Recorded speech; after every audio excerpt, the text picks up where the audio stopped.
Do you believe a promise made in childhood can quietly follow someone for decades, ripening instead of fading? Could a life built on music turn a simple vow into love that outlasts the spotlight? Marty Stewart's lifelong admiration and eventual marriage to Connie Smith feels like a page saved from a family album. Warm at the edges and tender in the middle, a rare love story that bends past the usual rules about fame, age, and timing. It begins in 1970, when a 12-year-old boy in Philadelphia, Mississippi, walked into a show wearing a bright yellow shirt because he hoped the singer on stage would notice him. She was already an icon of country music's golden era, a mother, a chart topper with a voice that could move a room from cheering to stillness in a single line. He was a kid with a mandolin, a quick ear, and a heart that leaned towards songs like A Compass Finds North. He would tell his mother with complete certainty that he would marry Connie one day. She smiled at the sweetness of it, and life went on, but the vow did not go away. It settled into him like a steady drumbeat he could always hear. Marty was not an ordinary child with a crush pinned to a bedroom wall. His Mississippi upbringing was soaked in melody and memory, the kind of music that rattles screen doors and climbs out of church windows on Sunday afternoons. Family encouraged him, and the mandolin felt natural in his hands, almost like an old friend he had known forever. That path would put him near legends like Lester Flatt and Johnny Cash, sharpening his ear for honesty and giving him a front-row view of how a real artist carries emotion. Even then, the feeling he held for Connie was shaped by more than youthful infatuation. He loved her artistry, the clean phrasing, the restrained power, the way she could lift a simple lyric into the kind of truth that lingers. By the time she sang in his hometown, Connie had already climbed a steep hill. Born Constance June Meador in Indiana, she grew up through storms a child should not have to weather. Music became a refuge, and after a frightening accident she picked up a guitar and found the courage and focus that pointed her toward a stage. She was also a mother, a woman of faith, and a person with a kind of steadiness that asks hard questions about pace and purpose. In the late 1970s, she chose to step away from the spotlight so she could raise her children and nourish her spiritual life. While Connie embraced family and quiet, Marty's own rhythm quickened through the 1980s and 1990s. He toured and recorded, wrote songs, and stood up for the sounds that built him. He respected tradition without turning it into a museum piece, proving that old wood can still ring like new when played with care. Through all of it, he kept speaking of Connie as the greatest voice in country music, not as a fan hunting attention but as a musician paying honest tribute. Time has a way of circling people back to each other when a melody is involved. Marty and Connie crossed paths through music, the safest place for two artists to meet. She had lived through marriages that ended and disappointments that can make the heart cautious. They wrote together, sang together, and learned each other's rhythms away from the noise. Respect made room for affection, and affection ripened into love so slowly and surely that, when they finally named it, the word fit without stretching. In 1997 they married. Some onlookers loved the romance. Others tilted their heads at the 17-year age gap and the fact that the older partner was the woman. To them, the math felt like a headline. To Marty and Connie, it was simply a detail in a life that was already full of larger truths. The ceremony was private, not designed for flashbulbs or front pages. It was built for the two of them, an agreement to stand together with honesty and good humor. From the start, they treated their marriage like a finely tuned instrument, kept in tune by care rather than show. They lived in Hendersonville, Tennessee, building a home that became a sanctuary for work and rest.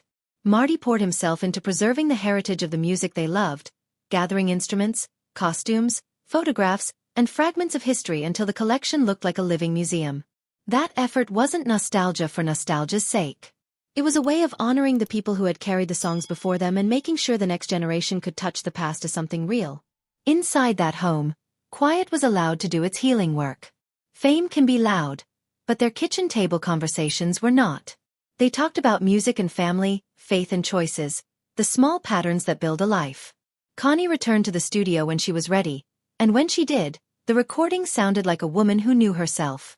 Albums such as Simply Connie Smith, Long Line of Heartaches, Cry of the Heart, and Love, Prison, Wisdom, and Heartache did not chase a fad.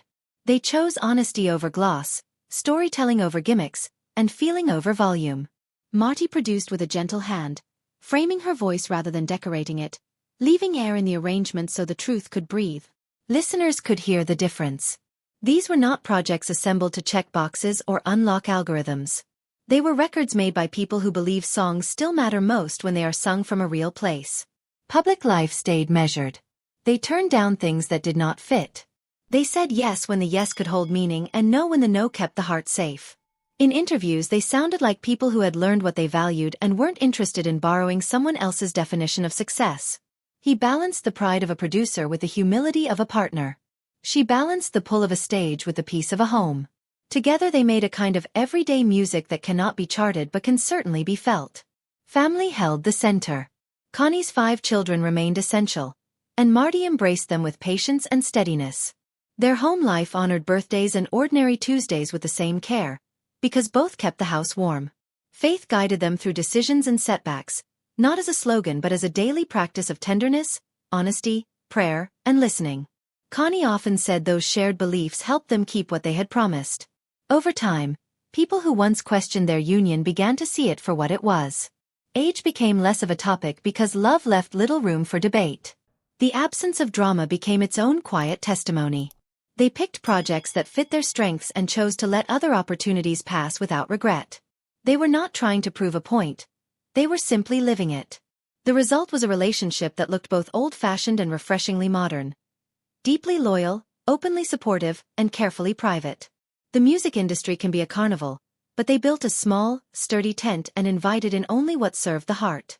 If success is a mirror that catches only the brightest lights, then their story asks you to step back and look at the softer glow. Success, for them, was a good song done right, a supper shared in peace, and a legacy that keeps history within reach. Marty's preservation work and Connie's renewed recordings joined to form a bridge between eras, proving that tradition and modern life don't have to argue. They can hold hands when guided by care. There is a practical wisdom to the way they move. Promises are kept in small efforts repeated over and over. Respect shows up as being on time, listening closely, and telling the truth even when it is inconvenient. Patience looks like giving someone room to grow without stepping away. These are not dramatic gestures, but they are the ones that last. Listen to Connie's later vocals and you'll hear how safety changes a singer. There is softness where pressure used to live, and there is strength shaped by hard seasons that did not win. Marty's guitar and mandolin sit beneath her voice like a well-tailored jacket, supporting without stealing attention. He understands that the best frame is the one you barely notice because the painting holds you. Together they make music that feels lived in, like a familiar room that never stops offering comfort. Away from the studio, they keep a rhythm that prizes small kindnesses. Friends talk about laughter that comes easily and generosity that does not wait for cameras. They wear their days with gratitude, not as a performance but as a habit. None of this means they avoid difficulty. It means they meet it with tools that work. Rest, prayer, conversation, and a steady return to the things that last. In that sense, their marriage is less a grand gesture and more a long faithfulness. It reminds people that love is built out of repeatable acts, not single fireworks. Their story also reframes romance in a way that feels helpful. It is not about chasing a high or proving a point. It is about recognizing a partner's worth and promising to protect it. That is why the childhood vow matters. It was not an ill-advised boast. It was an early glimpse of character. Marty carried that promise without turning it into pressure. He let it breathe until time made room for it to become true. Connie welcomed love again without pretending the past had not taught her caution. They met in the middle with honesty and care. In a culture that measures love by spectacle, there's measures by endurance. It is gentle and durable, patient and alert. It challenges the story that only young love can be bright, and it reminds anyone willing to listen that timing belongs to larger hands than ours. Country music often gets summarized as 3 chords and the truth, but sometimes the truth needs decades to develop its full tone. The melody that began in a boy's bright shirt grew into a harmony that fills a home, a studio, and a legacy. Fans have heard that harmony in the records they made together and in the respectful way they talk about each other. They do not trade in gossip. They trade in gratitude. That choice teaches more than any headline ever could. Look at the sweep of their years and you'll see how devotion and craft can help each other stand. Her life brought resilience, his brought persistence. Both brought reverence for the music that raised them. Their partnership preserves a tradition even as it writes a new chapter on what a lasting union can look like under public eyes. Young artists can learn from the care of their arrangements. Listeners can learn from the care of their promises. And for anyone who feels out of step with the usual timeline for love, their story offers comfort. It says that slow is not the enemy of strong, and patience is not the enemy of passion.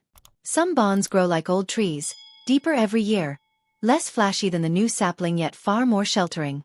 In the end, the fame around them becomes background light. The core is simpler. Two people who chose to believe the best about each other and kept that belief through changing seasons. They held space for faith, made room for family, and guarded their art from the noise that would have thinned it out. By doing so, they left a record, on tape and in life, of how love can hold steady without becoming dull. It can be tender without being fragile. It can be strong without becoming hard. It can outlast the crowd, outlast the fad, and outlast the comment section. All it needs is care, time, and the daily choice to keep the promise. So if you carry a promise of your own, one you made years ago, one you whisper to yourself, one you hope might still be possible, let this story offer courage. Let devotion grow at the pace of truth. Let patience do its quiet work. Let respect set the tone. A 12-year-old boy once said he would marry the singer whose voice steadied his heart, and the years did not wear that vow thin. A celebrated artist who had stepped back for family found her way to a home where music and peace could live together again, and that balance helped her voice keep its shine. Together, Marty Stewart and Connie Smith built a life that holds history and hope in the same hands. It is a story that doesn't need headlines to feel important. It has the gentle weight of truth. And if this warm human tale kept you company today, kindly tap like and subscribe to the channel for more heartfelt stories from the world of country music. Your support helps these voices stay close, and I look forward to sharing the next one with you soon.